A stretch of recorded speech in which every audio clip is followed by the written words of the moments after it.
మనం నమ్మిన దేవుడు సర్వశక్తిమంతుడు అనే నమ్మకం బలంగా ఉంటే మనం దేనికి భయపడం. ఎందుకు?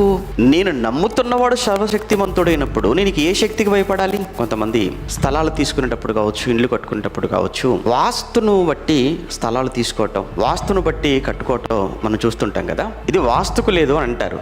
లేకపోతే ఏమవుతుంది? ఏదో అవుతుందనే కదా నీ భయం.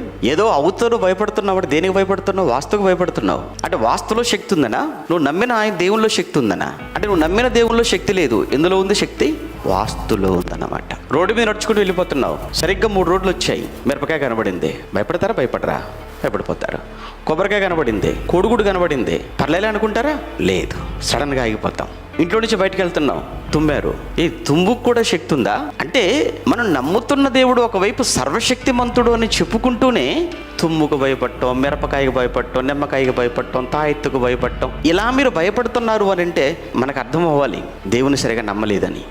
లేదా దేవుని నమ్మిన దేవుని యొక్క సర్వశక్తి లేదా దేవుని యొక్క శక్తి ఎంత గొప్పదో తెలియలేదు. నువ్వు నమ్ముతున్న దేవుడు సర్వశక్తిమంతుడు అని నువ్వు నమ్మితే మరలా నువ్వు ఎందుకు భయపడుతున్నావు? వీటికి భయపడవలసిన పని లేదు.